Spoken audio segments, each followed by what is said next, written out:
Sa ating mundo ngayon, marami ang nagtataka. Ano nga ba ang ibig sabihin ng maging religious pero di naman spiritual? Kapag sinabing religious, madalas naisip natin ang pagsunod sa tradisyon, sa ritual, sa mga alituntunin ng simbahan.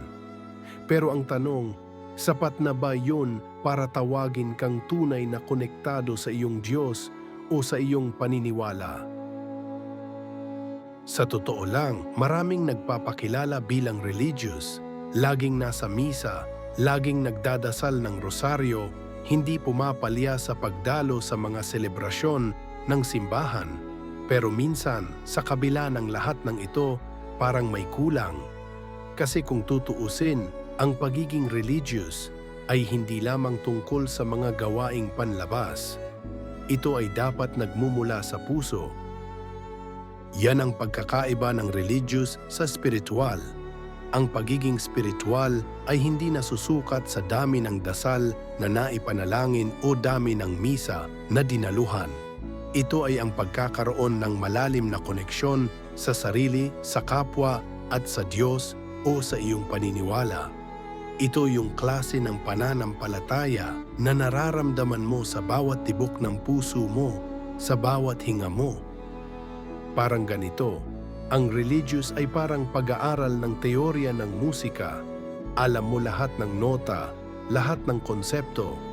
Pero ang spiritual, yan yung pakiramdam na naririnig mo ang musika sa bawat tunog ng hangin, sa bawat pagpatak ng ulan.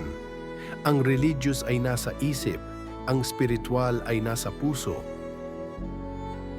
Sa henerasyon ng mga Gen Z, madalas tayong umasa sa mga makabagong teknolohiya, sa mga app na nagpapadali sa buhay natin.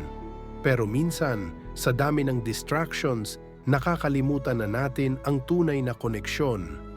Hindi lang sa tao, kundi pati na rin sa ating espiritual na sarili.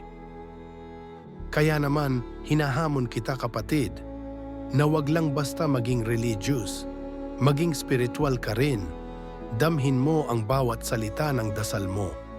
Hindi ito tungkol sa kung gaano ito kahaba o karami. Ito ay tungkol sa kung paano ito bumabagabag sa iyong kaluluwa, kung paano nito binabago ang iyong buhay. Sa huli, ang pagiging religious at spiritual ay hindi magkaaway, kundi magkaagapay. Isang malalim na pag-unawa sa sarili at sa mundo, yan ang susi upang mahanap ang tunay na kahulugan ng buhay. Sana sa mga salita kong ito, may tatatak sa puso mo na ang pagiging totoo sa sarili at sa Diyos ay hindi nasusukat sa dami ng ritual, kundi sa lalim ng pananampalataya at pagmamahal. Gaya nga ng sabi nila, walang ibang makapagbibigay ng tunay na kaligayahan kundi ang Diyos at ang koneksyon mo sa Kanya.